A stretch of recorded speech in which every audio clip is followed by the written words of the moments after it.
It's that time of year. It's time for Giant Monster Month.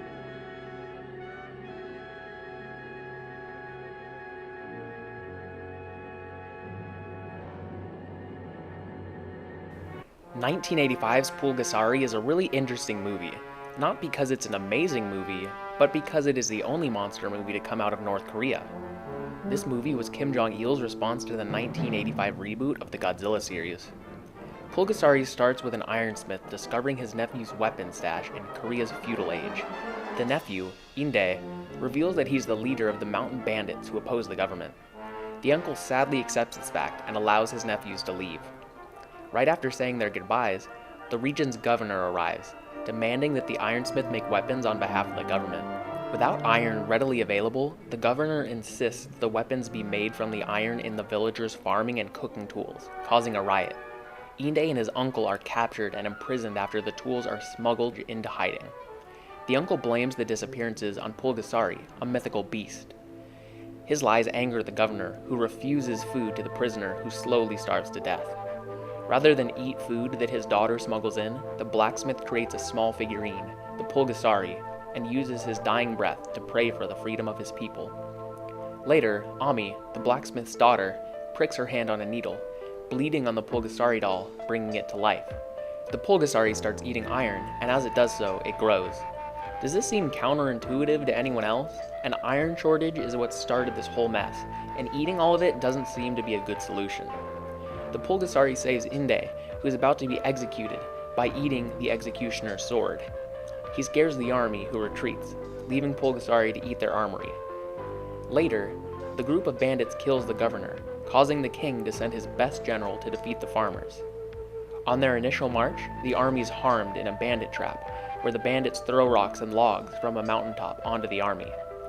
The army, humiliated, decides to wait out the rebels instead, knowing they don't have enough food to survive for long.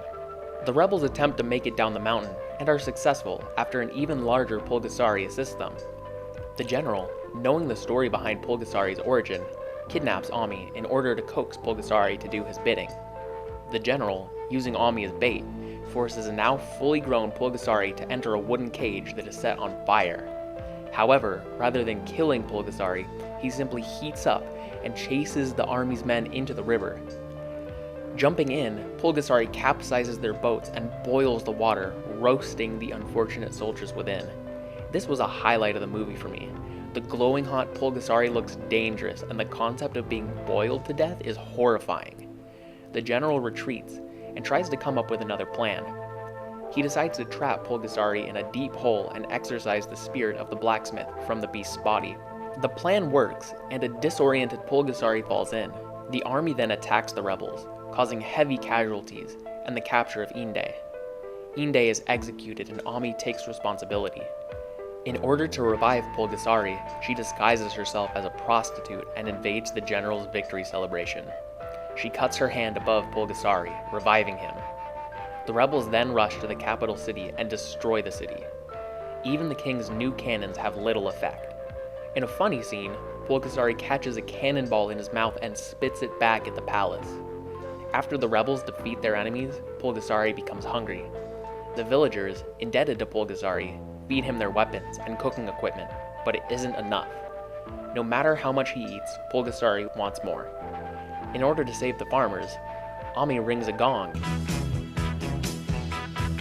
and hides inside of it. Pulgasari, attracted to the iron, eats it with Ami inside. This causes Pulgasari to die, ending his hunger. Wait, is Pulgasari capitalism? Oh boy, it all makes sense now. Wait, but wouldn't North Korea be the old government then?